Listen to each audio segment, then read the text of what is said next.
یہ کسی نے کہا ہے کہ علماء سے ہماری ڈسکشن ہوئی ہے، وہ کہتے ہیں کہ یہ جائز نہیں ہے۔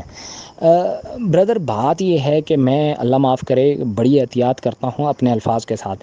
کچھ دوست مجھے جانتے ہیں، میں الحمدللہ قرآن کا ریسرچر ہوں۔ میں نے میتھمیٹک میں قرآن پڑھا ہوا ہے 2+2 4 کے حساب سے، ٹھیک ہے، جو پاکستان میں شاید آج تک مجھے کوئی بندہ نظر نہیں آیا جس نے میتھمیٹک میں قرآن پڑھا ہو۔ میں نے خود یہاں سے پاکستان سے نہیں بلکہ باہر سے پڑھا ہے، تو میں خود قرآن کا ریسرچر ہوں۔ میرے بہت سارے آرٹیکل لکھے جاتے ہیں تو ان کی روح بیسیکلی قرآن ہوتی ہے، ٹھیک ہے۔ تو میں کوئی بھی بات کرتا ہوں تو میں قرآن کی روح سے کرتا ہوں۔ اللہ معاف کرے، میری کوئی اوقات نہیں ہے، نہ میں کوئی مفتی ہوں، نہ کوئی میں مولوی ہوں۔ بیسیکلی فتویٰ ایک چیز ایسی ہے جس کو رائے بولتے ہیں، اردو میں رائے، عربی میں فتویٰ بولتے ہیں اس کو، ٹھیک ہے۔ یہ کسی شخص کی رائے ہوتی ہے، یہ کوئی کل کائنات نہیں ہوتی، یہ ٹھیک بھی ہو سکتی ہے، غلط بھی ہو سکتی ہے، ٹھیک ہے۔ رائے تو رائے ہوتی ہے نا، یہ ٹھیک بھی ہو سکتی ہے، غلط بھی ہو سکتی ہے۔ ہمیں سمجھنے کی کیا ضرورت ہے؟ جو مولانا حضرات دیتے ہیں فتویٰ، وہ دیتے ہیں آپ کی ڈسکشن کے اوپر۔ آپ نے ان کو کیا بتایا، یا جو بندہ بتا رہا ہے وہ کیا بتا رہا ہے، انہوں نے جو کچھ سنا اس کے اوپر فتویٰ دینا ہے۔ اب بتانے والا اگر انہیں یہ بتا رہا ہے کہ جناب یہ کمپنی ہے، اس میں جوائن ہوتے ہیں، ان کے نیچے 2 لوگ لگاتے ہیں، پھر 4 لگاتے ہیں، پھر 8 لگاتے ہیں، پھر 20 لگاتے ہیں، اور سب میں اوپر پیسے جاتے ہیں، تو وہ دیکھیں گے، وہ کہیں گے حرام ہے، اور میں بھی کہہ رہا ہوں حرام ہے، یہ پیسے کا ہیر پھیر ہے، یہ حرام ہے۔ لیکن اگر وہی سمجھانے والا اصل روح تک پہنچا ہے نیٹ ورک مارکیٹنگ کی، تو وہ اس کو اس طرح ڈیفائن کرے گا کہ سر جی، ایک بندہ آتا ہے، وہ اپنی کمپنی کو پیسے دیتا ہے اور اس سے پروڈکٹ لیتا ہے، پھر وہ نیچے جاتا ہے، اس پروڈکٹ کی افادیت کچھ اور لوگوں کو بتاتا ہے، وہ جاتے ہیں کمپنی کے پاس، کمپنی انہیں کہتی ہے کہ جی میں تو مارکیٹنگ بجٹ کچھ خاص لوگوں میں تقسیم کر رہی ہوں، تو مجھے بتاؤ تمہیں کس نے بھیجا ہے، تو وہ اس بندے کا نام بتاتے ہیں جس نے پروڈکٹ استعمال کی تھیں۔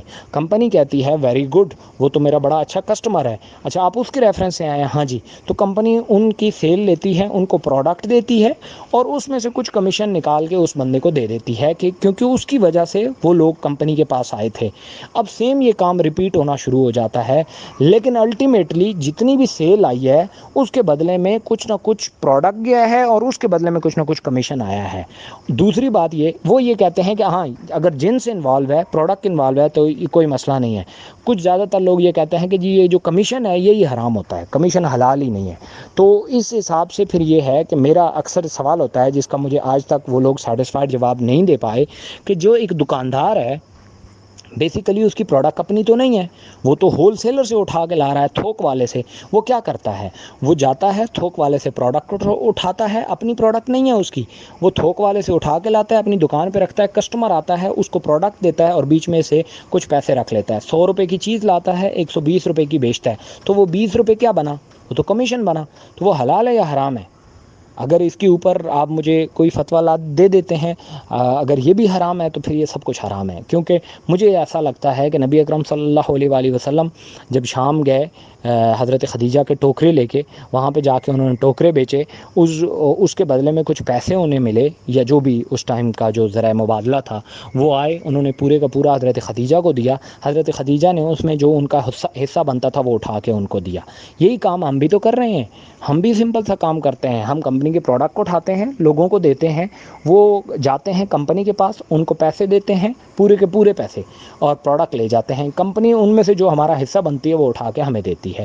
Simple is that.